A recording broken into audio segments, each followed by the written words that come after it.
Assalamualaikum warahmatullahi wabarakatuh. Alhamdulillahirabbil alamin. Bertemu kembali dengan saya Ratna Haryaningsih di channel Ngaji Bareng 04. Kali ini kita akan mengurai tajwid surah An-Nisa ayat 78 bagian kedua. Disimak sampai akhir karena nanti di ujung akan ada pertanyaan seputar tajwid dan jawaban pertanyaan hari kemarin akan ditemukan pada menit ke A'udzu billahi minasy syaithanir rajim.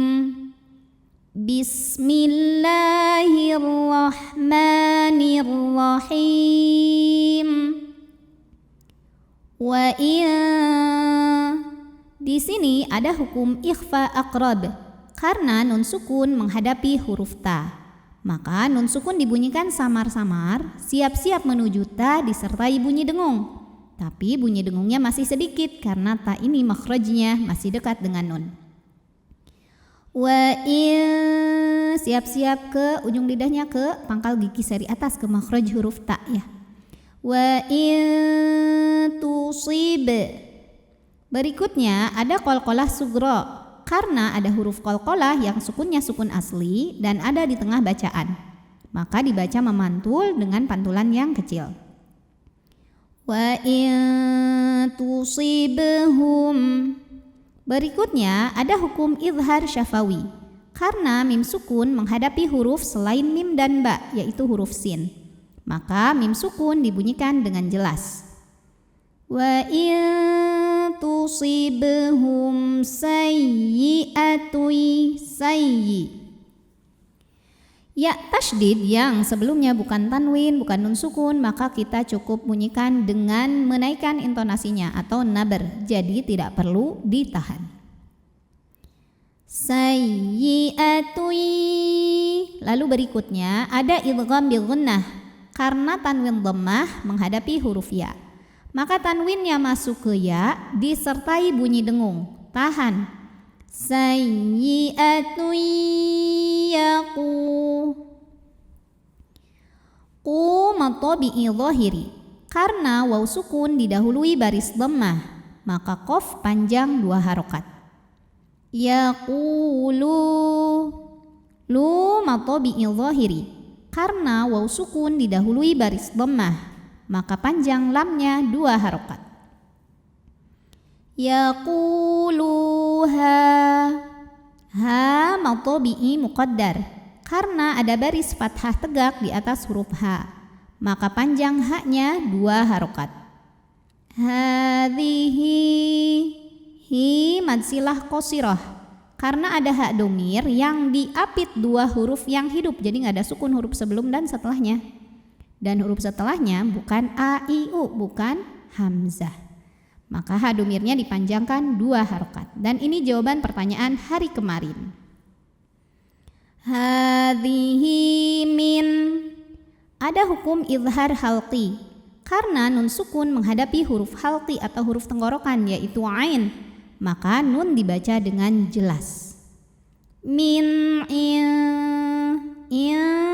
ada hukum ikhfa aqrab. Karena nun sukun menghadapi huruf dal, maka nun sukun dibunyikan samar-samar, siap-siap menuju dal disertai bunyi dengung. Nah ini sama kayak ta ya, dengungnya ini masih sedikit karena dal ini makhrajnya masih dekat dengan nun. Idik. Jangan lupa untuk mengeluarkan sifat hamas yang sering tertinggal pada huruf kaf ya. Jadi kalau kafnya sukun, hamsnya atau suara anginnya itu belakangan. Idik. Di atasnya ada tanda waqaf. Namanya al-waqfu aula, berhenti lebih utama. Qul. Lam sukunnya disebut dengan lam mutlak. Dibaca dengan jelas dengan syarat huruf setelahnya bukan lam, bukan ro. Qul kullum. Berikutnya ada idgham bi gunnah. Karena tanwin dhammah menghadapi huruf mim, maka tanwinnya masuk ke mim, kullum disertai bunyi dengung. Jadi di sini m yang ditahan. Kullum min ada izhar halqi sebab nun sukun menghadapi huruf halqi yaitu ain, maka nun sukun dibaca jelas. Min ada ikhfa aqrab karena ada nun sukun menghadapi huruf dal. Maka nun sukun dibaca samar-samar ya, siap-siap ke dal disertai bunyi dengung. Indillah. Lam pada lafaz Allah atau lam jalalah dibunyikan secara tarqiq sebab huruf sebelumnya berbaris kasrah. Maka dibacanya lah tipis. Indillah. Alif lamnya dinamakan dengan alif lam syamsiyah sebab alif lam menghadapi huruf syamsiyah yaitu lam. Maka alif lam tidak dibaca. La mad arid li sukun. Karena ada mad tabi'i bertemu huruf yang disukunkan karena waqaf. Mad tabi'inya fathah panjang pada huruf lam, huruf yang disukunkannya ha. Jadi jika berhenti lamnya boleh panjang 2, 4 atau 6 harokat asal konsisten dalam sekali bacaan. Indillah. Tanda wakofnya namanya al-waqfu aula, berhenti lebih utama. Fama ma matobi'i zahiri karena alif didahului baris fathah, maka panjang mimnya 2 harokat. Famaliha mad jaiz munfasil karena ada matobi'i bertemu hamzah dalam 2 kata. Boleh dibaca panjang 4 atau 5 harokat haknya. Kenapa ini dalam 2 kata? Karena haknya sendiri itu sudah 1 kata. Nah ini fathah panjang pada huruf ha, pada kata ha, haknya ini sudah 1 kata. Sedangkan hamzahnya u-nya masuk ke depan, ulai. Hamzahnya masuk ke kalimat depannya ya. Jadi walaupun penulisannya disatukan tapi ini sebetulnya ada 2 kata yang berbeda ya. Ini disebut dengan mad jaiz munfasil hukmi. Haulai la mad wajib muttasil karena mad tabi'i bertemu hamzah dalam 1 kata. Mad tabi'inya alif sebelumnya fathah, hamzahnya i pada kata ulai. Maka lamnya dipanjangkan boleh 4 boleh 5 harokat. Haulail. Alif lamnya dinamakan dengan alif lam qamariyah karena alif lam menghadapi huruf qamariyah yaitu qaf. Maka lam sukun dibunyikan dengan jelas.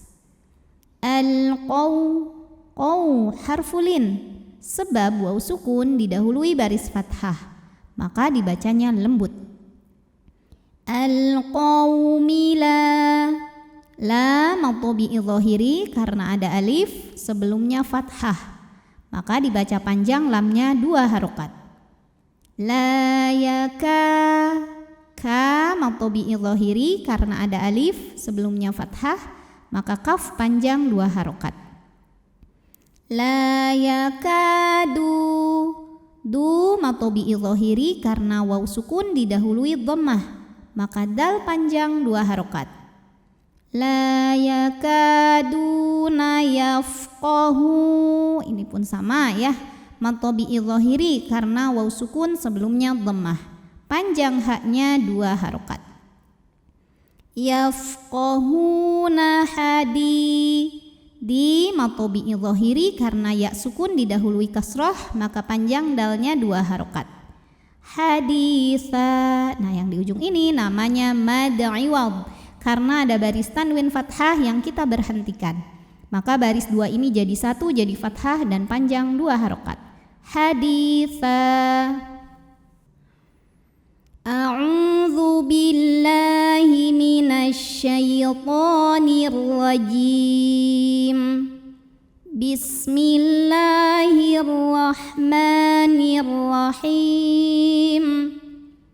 Wa in tusibhum sayyi'atun yaqulu hadhihi min 'indik. Qul kullum min 'indillah. Fama lihaula'il qawmi la yakaduna yafqahuna haditha. Pertanyaan hari ini, sebutkan nama hukum dari yang saya tunjuk ini. Nama hukumnya apa, sebabnya apa, dan bagaimana cara membacanya. Shadaqallahul azim. Wassalamualaikum warahmatullahi wabarakatuh.